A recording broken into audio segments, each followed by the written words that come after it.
আমার মেয়ে বলে বলছি না, নন্দিতা আসলে সত্যি খুব গুণী একজন মেয়ে। ওর মা চলে যাওয়ার পর থেকে আমার সংসারটাকে ওই আগলে রেখে দিয়েছে। এদিক থেকে আমি খুব ভাগ্যবান বলতে পারেন। আপনাদের যদি কোনো আপত্তি না থাকে, তাহলে এবার একটা দিন ঠিক করা যাক। নন্দিতাকে আমার খুবই পছন্দ হয়েছে। আমার তরফ থেকে কোনো আপত্তি নেই। আমরা বরং ঠাকুর মশাইকে বলে একটা দিন দেখে নন্দিতা আর সঞ্জয়ের চার হাত এক করে দিই। আজ তাহলে উঠি বেয়াই মশাই, পরে আবার কথা হবে। বাবা, এ তো খুবই সুসংবাদ। আমি বরং নন্দিতার সাথে একটু কথা বলি, ওর মতটাও তো নেওয়া দরকার। তারপর ঠাকুর মশাই একটা দিন দেখে দেবেন। আমি আপনাকে ফোন করে সব ডিটেলস বলে দেব, কেমন? কিরে, এই বিয়েতে তোর কোনো আপত্তি নেই তো মা? সঞ্জয় খুব ভালো ছেলে, শহরে ভালো চাকরি করে, কিন্তু ওদের বাড়িতে ওর 4টে বোন আছে। তুই যদি মানিয়ে গুছিয়ে নিতে পারিস, তবেই আমি এগোবো। আমার বাবা কখনো আমার জন্য খারাপ কিছু করবেন না, সেটা আমি জানি। তোমার মতই আমার মত। আর এ নিয়ে তুমি চিন্তা করো না বাবা। ওর 4 বোনকে আমি আমার নিজের বোনের মতো আগলে রাখবো। আমি জানতাম তোর মতন বড় মনের মানুষ এ বিষয় নিয়ে যে কখনোই জল খোলা করবে না, সে আমার জানাই ছিল। বেশ, তবে ওদের বাড়িতে ফোন করে জানিয়ে দি, খুব তাড়াতাড়ি একটা দিন দেখে। আমাকে তাড়ানোর খুব তাড়া হয়েছে না তোমার? দাঁড়াও, এই যে আমি যাব, আর কিন্তু আসবো না তোমার কাছে। সে তুমি যতই ডাকো, কিছুতেই আসবো না।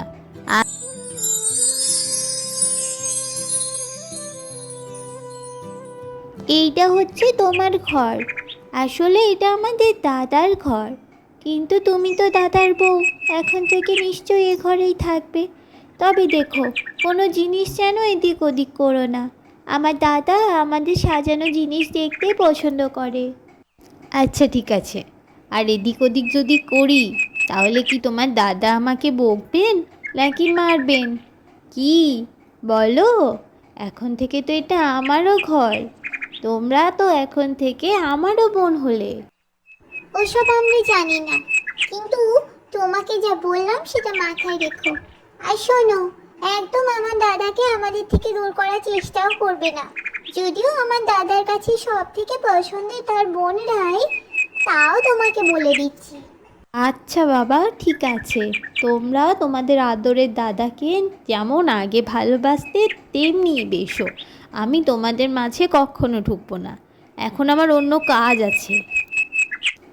মা, আপনি একা রান্না করছেন, আমি কি কিছু সাহায্য করব? আসলে আমার তো সেরকম কিছু কাজ নেই, আমি ঘরে একা একাই বসেছিলাম। বলুন না, যদি কিছু সাহায্য লাগে। নিশ্চয় করবে মা, এই সংসারটা তো তোমারই। সমস্ত কিছু তোমাকেই গুছিয়ে নিতে হবে। তবে আজ নয়, এই সবে সবে তোমার বিয়ে হয়েছে, এখনই কাজ করলে লোকে কি বলবে? লোকের কথা আমি এত ভাবি না। আপনি আমার মায়ের মতন, আমার মাই। আপনার কষ্ট হলে সেখানে সাহায্য করা আমার কর্তব্য। লোকের কথা ভেবে এত কি হবে বলুন মা? বেশ তো মা, এরপর সব করবে। আচ্ছা শোনো, আমার মেয়েরা একটু অবুঝ, ওর দাদাকে একটু বেশি ভালোবাসে। তুমি যেন ওদের কথায় দুঃখ পেও না মা। দাদা, আমাদের জন্য কি নিয়ে এসেছো? আচ্ছা, এই তো নতুন জামা, এটা কিন্তু আমার চাই। সে তোরে যে যা খুশি নে, তবে ওই যে শাড়িটা দেখা যাচ্ছে, ওটা কিন্তু আমার দাদা। ওটা কিন্তু আমি ওদের কাউকে দেব না, আমার ওটা চাই। শোন, কাকে কি দেওয়া হবে সেটা দাদা নিজেই ঠিক করে দেবেন। একদম ঝগড়া করিস না তো। দাদা যাই আনো, আমাদের জন্যই তো এনেছেন, আমরা নিজেদের মধ্যে ভাগ করে নেব। তোদের কেন মনে হচ্ছে যে এগুলো আমি তোদের জন্যই এনেছি? আমার বিয়ের সময় তোদেরকে যে এত জামা শাড়ি কিনে দিলাম, তাতেও তোদের হলো না? এগুলো তোদের বৌদির জন্যে। এগুলোর দিকে একদমই নজর দিবি না। আর তোদের যা লাগবে আমাকে আলাদা করে বলবি। বাড়িতে যে এসেছে সে আমাদের বাড়ির নতুন বউ, কিন্তু তোরা তার সাথে যা ব্যবহার শুরু করেছিস, মনে হচ্ছে সে যেন তোদের পরম শত্রু। তোরা কেন এরকম করছিস মেয়েটার সাথে? তোদেরকে আবারও বলছি, একদম এরকম করিস না।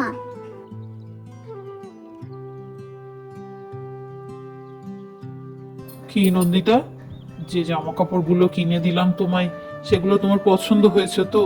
কিছু তো বললে না আমাকে। আমারও তো মাঝে মাঝে শুনতে ইচ্ছে করে তোমার পছন্দ হয়েছে কি না। তোমার দেওয়ার প্রতিটি জিনিস আমার কাছে মূল্যবান। তবে আমি বলি কি, তুমি বরং ওগুলো বোনদের মধ্যে বিলিয়ে দাও। আমি আবার পরে না হয় কিনে নেব। ওরা তো ছোট, বলো, ওদের চাহিদা পূরণ করাটা তো আমাদের কর্তব্যের মধ্যে পড়ে। অবশ্যই কর্তব্য নন্দিতা, কিন্তু ওর প্রতি যেমন দাদা হিসেবে আমার কর্তব্য আছে, তেমনি স্বামী হিসেবে আমার তোমার প্রতিও একটা কর্তব্য আছে। সেটা আমি এড়িয়ে যেতে পারি না। তুমি এই নিয়ে একদম চিন্তা করো না।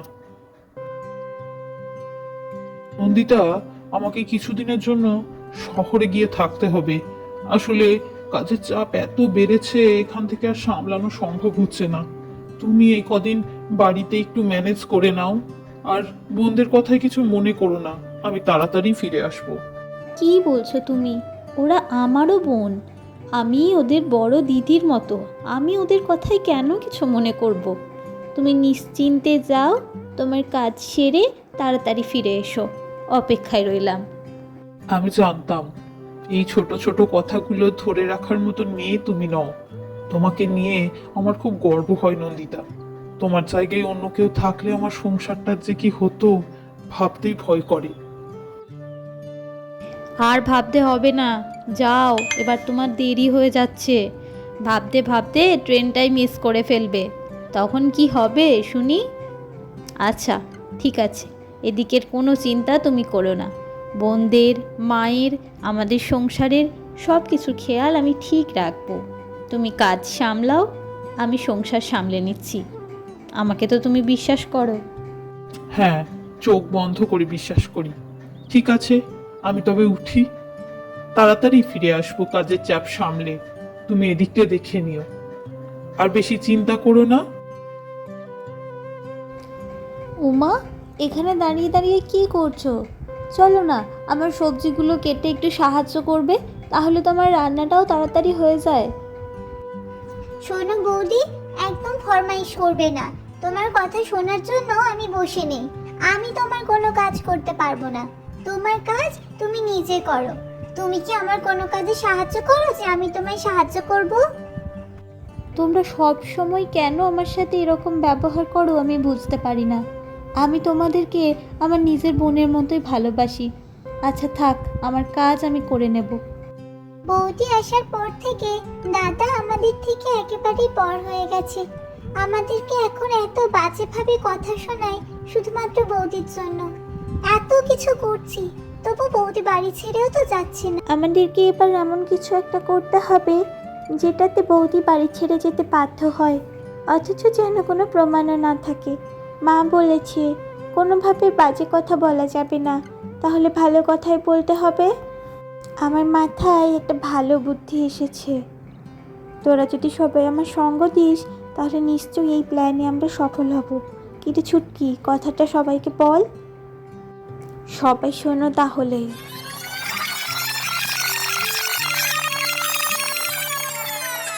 বৌদি, আমার না খুব চা খেতে ইচ্ছে করছে, আর মেজদি বলছিল ও একটু পাকোড়া খাবে।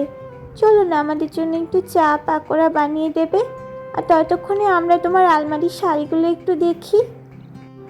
এখন রাত 11টা বাজে উমা, এখন কি চা পাকোড়া খাওয়ার সময়? আর আজকে তো বলে নতুন নয়, এখন রোজ রোজ তোমাদের একই কীর্তি হয়েছে। তুমি কি ভাবছো আমি কিছু বুঝতে পারি না? আমাকে জ্বালাতনের জন্যই তোমরা এই কথাটা বলছো না? সারাদিন খাটাখাটনির পর এবার আমি একটু শোবো। তোমাদের শাড়ি দেখার হলে নিশ্চয়ই দেখবে, কিন্তু কাল সকালে, আজ আর নয়। এরকম করে কেন বলছো বৌদি? আমাদের তোমার সাথে গল্প করতে ভালো লাগে, তাই জন্যই তো বলছি। তোমার হাতে চা খেলে মাথা ধরা নিমেষেই উড়ে যায়, সেই জন্যই তোমার কাছে একটু আবদার করে চা খেতে এলাম। আসলে চা খাওয়াটা যে একটা বাহানা, সেটা আমি খুব ভালোই বুঝতে পেরেছি রমা। ঠিক আছে, আমাকে নিয়ে যখন তোমাদের এতই আপত্তি, কাল সকাল হলেই আমি এখান থেকে চলে যাব। তোমাদের বোঝা হয়ে আর আমি এখানে থাকবো না।